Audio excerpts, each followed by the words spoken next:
Hi students, welcome to our new class. ഇന്നത്തെ ക്ലാസ്സിൽ നമുക്ക് നടന്ന എക്സാം പ്രൊജക്റ്റ് മാനേജ്മെൻറ്റിൻ്റെ ക്വസ്റ്റ്യൻ പേപ്പർ ഒന്ന് നോക്കാം. എന്തൊക്കെയാണ് അതിൽ വന്നിരിക്കുന്ന കാര്യങ്ങൾ എന്നുള്ളത്. അതിൽ ആദ്യത്തേൽ 12 ക്വസ്റ്റ്യൻസ് ആണുള്ളത്. നിങ്ങൾക്ക് എല്ലാ ക്വസ്റ്റ്യൻസും അറ്റൻഡ് ചെയ്യാം. മാക്സിമം കിട്ടുന്ന മാർക്ക് എന്ന് പറയുന്നത് 20 മാർക്കാണ്. അതിൽ ഫസ്റ്റ് വളരെ ഈസി ആയിട്ടൊരു ക്വസ്റ്റ്യൻ, ഡിഫൈൻ എ പ്രൊജക്റ്റ്. എന്തിനാണ് ഒരു പ്രൊജക്റ്റ് എന്ന് പറയുന്നത്? And what is meant by project identification. എങ്ങനെയാണ് പ്രൊജക്റ്റിനെ നമ്മൾ ഐഡൻറ്റിഫൈ ചെയ്യേണ്ടത്, അല്ലെങ്കിൽ അതിനെക്കുറിച്ചാണ് ഇവിടെ ചോദിച്ചിരിക്കുന്നത്. എങ്ങനെയാണ് ഒരു പ്രൊജക്റ്റ് ചെയ്യുമ്പോൾ മാർക്കറ്റിൽ ഇത് നമുക്ക് സ്കോപ്പ് ഉണ്ടോ എന്ന് അറിയാൻ വേണ്ടി നടത്തുന്ന സ്റ്റഡി, മാർക്കറ്റ് ഫീസിബിലിറ്റി എന്ന് പറയുന്നത് എന്താണെന്നുള്ളതാണ് ചോദിച്ചിരിക്കുന്നത്. പ്രൊജക്റ്റിൻ്റെ വിവിധ ഘട്ടങ്ങൾ അല്ലെങ്കിൽ പ്രൊജക്റ്റ് ലൈഫ് സൈക്കിൾ ചോദിച്ചിട്ടുണ്ട് നെക്സ്റ്റ് ക്വസ്റ്റ്യനിൽ. അഞ്ചാമത്തെ ക്വസ്റ്റ്യനിൽ വാട്ട് ഈസ് പ്രൊജക്റ്റ് പ്രൊഫൈലിംഗ്. പ്രൊജക്റ്റിനെ എങ്ങനെയാണ് നമ്മൾ കറക്റ്റ് ആക്കിയിട്ട് ഒരു ഓർഡർ ആക്കി ചെയ്യേണ്ടത്, പ്രൊഫൈൽ ചെയ്യേണ്ടത്, എന്തൊക്കെ കാര്യങ്ങൾ വേണമെന്നുള്ള project profiling. Write a short note on consortium lending in project financing. കഴിഞ്ഞ പ്രാവശ്യം നമ്മൾ വളരെ ആവർത്തിച്ച് പറഞ്ഞൊരു ക്വസ്റ്റ്യൻ തന്നെയാണ്. ലോൺ സിൻഡിക്കേഷനും അതേപോലെ തന്നെ കൺസോർഷ്യം ലെൻഡിങ്ങും ഒക്കെ. അപ്പോൾ അതുപോലെ തന്നെ വീണ്ടും റിപ്പീറ്റ് ചെയ്ത് ചോദിച്ചിട്ടുണ്ട്. ഇപ്പോൾ ഫസ്റ്റ് പറഞ്ഞ എല്ലാ ക്വസ്റ്റ്യൻസും റിപ്പീറ്റഡ് ആണ്. ഇനി നെക്സ്റ്റ് ചോദിച്ചൊരു ക്വസ്റ്റ്യൻ ആയിരുന്നു വാട്ട് ഈസ് പ്രൊജക്റ്റ് ഡയറി. ഇതും നമ്മുടെ പ്രീവിയസ് ക്വസ്റ്റ്യൻ പേപ്പർ നോക്കിക്കഴിഞ്ഞാൽ അറിയാൻ പറ്റും. And list out any 4 sources of project idea. നമുക്ക് പ്രൊജക്റ്റിനുള്ള ഐഡിയ എവിടെ നിന്നൊക്കെയാണ് കിട്ടുക എന്നുള്ളത്, അതിൻ്റെ ഏതെങ്കിലും ഒരു 4 സോഴ്സാണ് പറഞ്ഞിരിക്കുന്നത്.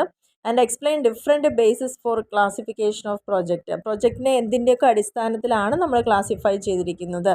ആൻഡ് നെക്സ്റ്റ് പറഞ്ഞിരിക്കുന്നത് list out any 4 source of finance for financing A project. ഒരു പ്രൊജക്റ്റിന് വേണ്ട ഫണ്ടുകൾ ഫിനാൻസ് ചെയ്യാനുള്ള ഏതെങ്കിലും 4 സോഴ്സുകളെ കുറിച്ചാണ് പറഞ്ഞിരിക്കുന്നത്.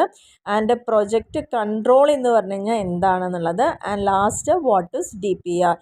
DPR എന്ന് പറഞ്ഞാൽ ഡീറ്റെയിൽഡ് പ്രൊജക്റ്റ് റിപ്പോർട്ടാണ്. എന്താണ് ഒരു ഡീറ്റെയിൽഡ് ആയിട്ടുള്ള ഒരു പ്രൊജക്റ്റ് റിപ്പോർട്ട് എന്ന് പറഞ്ഞു കഴിഞ്ഞാൽ വളരെ ഈസി ആയിട്ട് നമുക്ക് 12 ക്വസ്റ്റ്യൻ നോക്കിക്കഴിഞ്ഞാൽ ഒരുപാടെണ്ണം റിപ്പീറ്റഡ് ആണ്. എല്ലാം ഡയറക്റ്റ് ആയിട്ടുള്ള ക്വസ്റ്റ്യൻസ് ആണ്.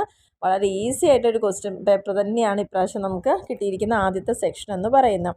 ഇനി നെക്സ്റ്റ് രണ്ടാമത്തെ സെക്ഷനിലേക്ക് പോവുകയാണെങ്കിൽ പാർട്ട് ബിയിൽ വരുന്നത്, ഇവിടെ നിങ്ങൾക്ക് എല്ലാ ക്വസ്റ്റ്യൻസും എഴുതാം. മാക്സിമം നിങ്ങൾക്ക് കിട്ടുന്നത് 30 മാർക്കാണ്. അതിൽ ഫസ്റ്റ് എന്ന് പറയാൻ write a short note on important of feasibility study. ഞാൻ പല പ്രാവശ്യം പറയുന്ന ഫീസിബിലിറ്റി സ്റ്റഡി വളരെ ഇമ്പോർട്ടൻ്റ് ഒരു ക്വസ്റ്റ്യൻ ആണ്. അതിനെക്കുറിച്ച് ഡിഫറെൻറ്റ് ടൈപ്സ്, ഏതൊക്കെ തരത്തിലാണ് ആ സ്റ്റഡി കണ്ടക്ട് ചെയ്യുന്നതെന്നുള്ളതാണ് ചോദിച്ചിരിക്കുന്നത്. ആൻഡ് 14ാമത്തെ ക്വസ്റ്റ്യനിൽ പറഞ്ഞിരിക്കുന്നത് what are the relative advantages and disadvantages of functional, matrix and project team approaches in project management. Project മാനേജ്മെൻറ്റിൽ നമ്മൾ മെട്രിക്സ് യൂസ് ചെയ്യുന്നതിൻ്റെ അഡ്വാൻറ്റേജും ഡിസഡ്വാൻറ്റേജസും എന്തൊക്കെയാണ്. ആൻഡ് 15ാമത്തെ ക്വസ്റ്റ്യനിൽ ഡിഫൈൻ പ്രൊജക്റ്റ് ലൈഫ് സൈക്കിൾ. വീണ്ടും ആ ലൈഫ് സൈക്കിൾ ഡിഫൈൻ ചെയ്യാൻ പറഞ്ഞിട്ടുണ്ട്. ആ ഡിഫറെൻറ്റ് ഫേസസ് ഏതൊക്കെയാണെന്നുള്ളത് ഒന്നുകൂടി എക്സ്പ്ലെയിൻ ചെയ്യാനാണ് ഇവിടെ പറഞ്ഞിരിക്കുന്നത്. ആൻഡ് പ്രൊജക്റ്റ് കൺട്രോൾ സിസ്റ്റം എന്താ. ഇതൊക്കെ 2 മാർക്കിന് ചോദിച്ച ക്വസ്റ്റ്യൻ തന്നെ ഒന്നുകൂടി എലാബറേറ്റ് ചെയ്തിട്ട് അതിൻ്റെ ആ ഒരു കൺട്രോൾ സിസ്റ്റത്തിൻ്റെ കീ ബെനിഫിറ്റ് എന്തൊക്കെയാണ് ലിസ്റ്റ് ഔട്ട് ചെയ്യാൻ പറഞ്ഞിട്ടുണ്ട്. 17ാമത്തെ ക്വസ്റ്റ്യനിൽ ചോദിച്ചിരിക്കുന്നത് റിസോഴ്സ് ഷെഡ്യൂളിംഗ് എന്താണ്. Is an important step in project management.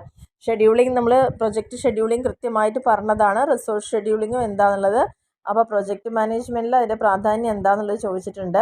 18ാമത്തെ ക്വസ്റ്റ്യനിൽ ഫിനാൻഷ്യൽ അനാലിസിസും എക്കണോമിക് അനാലിസിസും പ്രൊജക്റ്റിൽ അത് തമ്മിലുള്ള ഡിഫറൻസുകൾ. അപ്പോൾ നമ്മൾ പ്രൊജക്റ്റ് കണ്ടിന്യൂ ചെയ്യുമ്പോൾ അവിടെ നമ്മൾ പലതരത്തിലുള്ള അനാലിസിസുകൾ ചെയ്യാറുണ്ട്. അത് ഫിനാൻഷ്യൽ ഉണ്ട്, എക്കണോമിക്കലുണ്ട്, അങ്ങനെ കുറച്ച് കാര്യങ്ങളോട് പറയുന്നത്. അവ തമ്മിലുള്ള ഡിഫറൻസ് ആണ് ഇവിടെ ചോദിച്ചിരിക്കുന്നത്, ഡിസ്റ്റിങ്ക്വിഷ് ചെയ്യാൻ പറഞ്ഞിട്ടുണ്ട്. 19ാമത്തെ ക്വസ്റ്റ്യനിൽ what are the traits commons to successful project managers. ഒരു നല്ല പ്രൊജക്റ്റ് മാനേജേഴ്സിന് വേണ്ടതായിട്ടുള്ള ക്വാളിറ്റീസ് അല്ലെങ്കിൽ അവരുടെ നല്ല കഴിവുകൾ അല്ലെങ്കിൽ ഗുണങ്ങൾ എന്തൊക്കെയാണെന്നുള്ളതാണ് ഇവിടെ ചോദിച്ചിരിക്കുന്നത്. അപ്പോൾ ഇവിടെയും ഓൾമോസ്റ്റ് കുറേ ഇമ്പോർട്ടൻ്റ് ആയിട്ടുള്ള ക്വസ്റ്റ്യൻസ് പറഞ്ഞ തന്നെ ഇവിടെ വന്നിട്ടുണ്ട്. അപ്പോൾ ഈ ഒരു സെക്ഷനും വളരെ ഈസിയാണ്. അതേപോലെ തന്നെ ലാസ്റ്റ് പാർട്ട് സിയിലെന്ന് പറയുന്നത് ഏതെങ്കിലും ഒരു എസ്സേ ആണ് ചോദിച്ചിരിക്കുന്നത്. അത് വളരെ ഈസി ആയിട്ടുള്ള പ്രൊജക്റ്റ് ഫിനാൻസിങ്, എങ്ങനെയൊക്കെ പ്രൊജക്റ്റിനെ ഫണ്ട് ചെയ്യാം. ഇതാണല്ലോ 2 മാർക്കിനും ചോദിച്ചത്. പ്രൊജക്റ്റിനെ എങ്ങനെയൊക്കെ നമുക്ക് ഫിനാൻസ് ചെയ്യാനുള്ള സോഴ്സുകളുണ്ട്, ആ ഡിഫറെൻറ്റ് സോഴ്സ് ഏതൊക്കെയാണ് എന്നതാണ് ചോദിച്ചത്. ആൻഡ് 21ാമത്തെ ക്വസ്റ്റ്യൻ വെച്ചാൽ പ്രൊജക്റ്റ് ഇവാലുവേഷൻ, എങ്ങനെയാണ് പ്രൊജക്റ്റിനെ വിലയിരുത്തേണ്ടത്, അതിന് ഡിഫറെൻറ്റ് ടെക്നിക്സുകൾ എന്തൊക്കെയാണ്. ഈ 2 ക്വസ്റ്റ്യനാണ് എസ്സേ ചോദിച്ചിരിക്കുന്നത്. രണ്ടും നമുക്ക് വളരെ ഈസിയാണ്. അപ്പോൾ അതിൽ നിങ്ങൾ ഏതെങ്കിലും ഒന്ന്, ഇപ്പോൾ ഒന്നും അറിയാത്ത ഒരാളെ സംബന്ധിച്ചോളം പ്രൊജക്റ്റ് ഫിനാൻസിങ് നമുക്ക് എഴുതാൻ പറ്റുന്ന കാര്യം. എങ്ങനെയൊക്കെയാണ് നമ്മൾ ഫണ്ട് ശേഖരിക്കേണ്ടത്, എന്തൊക്കെ സോഴ്സുകളുണ്ട്, നമ്മൾ പറഞ്ഞല്ലോ പല സബ്ജക്റ്റിലായിട്ട് നമ്മൾ പഠിക്കുന്ന കുറേ കാര്യങ്ങളുടെ ഒരു കോമ്പിനേഷനാണ് പ്രൊജക്റ്റ് മാനേജ്മെൻറ്റ് എന്ന് പറയുന്നത്. അപ്പോൾ അതുകൊണ്ട് തന്നെ അതൊക്കെ അത്യാവശ്യം അറിയുന്ന ഒരാളെ സംബന്ധിച്ചോളം എഴുതാൻ കുറച്ചൊക്കെ സ്വന്തമായിട്ട് എഴുതാൻ പറ്റുന്ന ഒരു പേപ്പർ കൂടിയാണ്. അപ്പോൾ മൊത്തത്തിൽ നമുക്ക് നോക്കുകയാണെങ്കിൽ എന്തായാലും വളരെ ഈസി ആയിട്ടുള്ള ഒരു പേപ്പറാണെന്ന് മനസ്സിലാക്കാം. അതേപോലെ തന്നെ നിങ്ങളെല്ലാവരും നല്ല രീതിയിൽ തന്നെ ആ ക്വസ്റ്റ്യൻ പേപ്പറൊക്കെ നല്ലോണം റിപ്പീറ്റ് ചെയ്ത് വന്ന ക്വസ്റ്റ്യൻസ് ഉണ്ട്. അതേപോലെ നമ്മൾ തന്നിരിക്കുന്ന PDF വന്ന ക്വസ്റ്റ്യൻസ്. അപ്പോൾ അതെല്ലാം കറക്റ്റായിട്ട് നോക്കിയ ആൾക്ക് എങ്ങനെ പോയാലും നല്ലൊരു മാർക്ക് ഇവിടെ സ്കോർ ചെയ്യാൻ പറ്റും. അപ്പോൾ എല്ലാവരും നല്ല രീതിയിൽ പരീക്ഷ എഴുതിയോ, നിങ്ങൾക്ക് ഹെൽപ്ഫുൾ ആയോ ഇതിൻ്റെ ക്ലാസ്സുകൾ എന്നുള്ളതൊക്കെ ഒന്ന് കമൻറ്റ് ചെയ്യുക.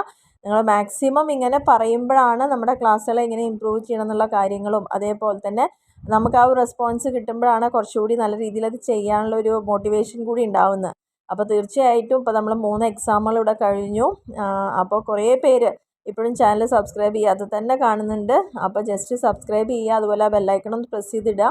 അങ്ങനെ വരുമ്പോൾ നിങ്ങൾക്ക് കൃത്യസമയത്തിന് നോട്ടിഫിക്കേഷനൊക്കെ കിട്ടാൻ എളുപ്പമായിരിക്കും. അപ്പോൾ മാക്സിമം നിങ്ങളുടെ ഫ്രണ്ട്സിലേക്കും ജൂനിയേഴ്സിലൊക്കെ അതൊക്കെ ഒന്ന് ഷെയർ ചെയ്ത് കൊടുക്കുക. അപ്പോൾ എപ്പോഴും നിങ്ങളൊരു സപ്പോർട്ട് ഉണ്ടാവുക. എന്നാൽ നല്ല രീതിയിൽ തന്നെ ഇനി കൂടുതൽ നല്ല ക്ലാസ്സുകൾ അപ്ലോഡ് ചെയ്യാൻ നമുക്കതൊരു മോട്ടിവേഷൻ തന്നെയാണ്. Okay, thank